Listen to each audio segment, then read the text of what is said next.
Meanwhile, it is round two for Hillary Clinton and Donald Trump tonight. The pressure is on for the Republican nominee in tonight's debate, certainly. Trump comes into the matchup with eroding support from his own party following his latest controversy. The turmoil possibly adding to the unpredictable nature that already surrounds a town hall-style format of tonight's face-off. Joining me right now are the two chairmen of the debate commission, Mike McCurry and Frank Fahrenkopf, co-chairman for the Commission on Presidential Debates. Gentlemen, thanks very much for joining us. We appreciate it.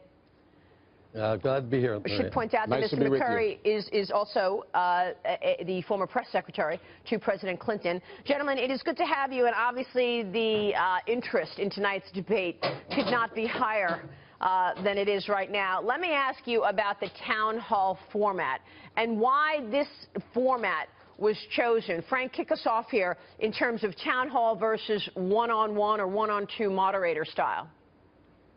Well, it's also a change from town hall in the past, Maria, because previously we would have normally about 100 people from the statistical marketing area, the St. Louis area, that would be in bleachers. We felt that that was getting a little stale, and so what we've done this time is we sort of cut it in half.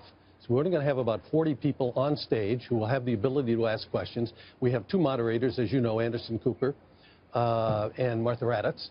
And they, for half of the debate, they're going to balance it, will also be asking questions that have come in through social media, or they themselves have selected questions.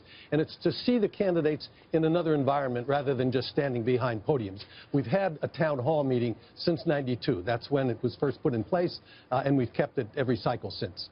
But Maria, let me make one point on this format too. You know, we do in the off years when there are no presidential debates here, our staff goes around the world to help consult with other countries. And one thing that they say over and over again is they think it's remarkable that in the American democratic system we have average citizens standing up and questioning our leaders. That doesn't happen in a lot of countries, and so that's another important aspect of this town hall format. How do you make sure that the debate doesn't get dominated by sort of the news of the day? I mean, obviously tonight, and I know you gentlemen are not going to weigh in on this latest controversy around Donald Trump or around Hillary Clinton, but how do you ensure that, in fact, the questions that the American people want answered are looked at? For example, immigration, you know, vetting at our borders, jobs, and the economy and economic growth. How does it not get dominated by what Donald Trump said on a tape 11 years ago?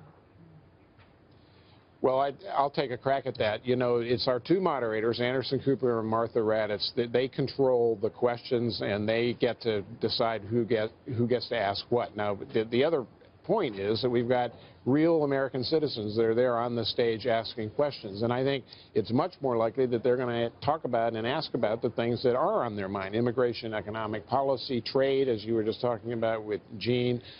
You know, issues that really are on the minds of the American people. Yes, the media is, you know, currently consumed in the frenzy over some of the issues that have erupted in the last couple of days. But, you know, it'll be up to these citizens and then the moderators who actually pick the questions, and they'll get a chance to kind of talk to these town hall participants, find out what's on their mind. Right. And then they get to select from that what are we going to really talk about at this debate tonight. And hopefully it'll be a lot more than just what the current controversy of the day is. How are the moderators chosen?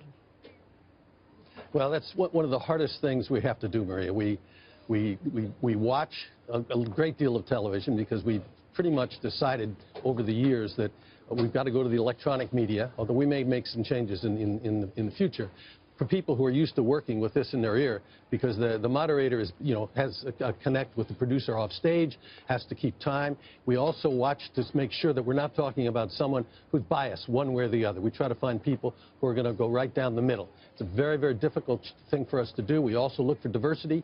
And we're actually quite proud of the people that we came up with in this series of debates. But it's a very, very hard decision, because normally what happens, whoever thinks maybe they lost the debate, they blame it on the moderator. So right. You got to have a lot of gumption to do this. It's not easy. Did both campaigns have to weigh in and give an okay to each moderator? No, we are very clear about that. They do not get a chance to vet the moderators. We use our best judgment, and then we basically advise the campaigns that this is who we've selected and that we're going with. That's a change that's really come about. There used to be a debate over debate. Remember, Maria, for a long time. We picked the dates, we picked the locations, we picked the format, and we picked the moderators without consultation. Will the moderators know what the audience wants to ask? In other words, will the moderators see the questions in advance? And of course, will the candidates see the questions in advance? No. Well, they need to, and they will have an opportunity to get to know the 40 citizens that will be sitting there on stage today. They'll have a good idea of what kinds of questions that they want to ask. Yes, the moderators, not the candidates. And the campaigns, the candidates, and we on the commission will have no idea what's being asked. And then, of course, they will also be screening some of the questions coming in from social media, from Facebook, who's one of our partners in this debate, Twitter, other social media sites. So they will know what kinds of questions they want to do, but it's up to the moderators to work that into the program. They've got an extraordinarily difficult challenge, I think, even more so than Lester Holt and then your colleague Chris Wallace, who will moderate the third debate. This one is probably technically a lot more challenging, so we've given them a very hard assignment. Yeah, well, congratulations to the both of you. It's going to be widely watched. We will be there and talking about it the next day. Gentlemen, thank you very much. We appreciate it. Thanks, Maria. Thank you. We will see you soon.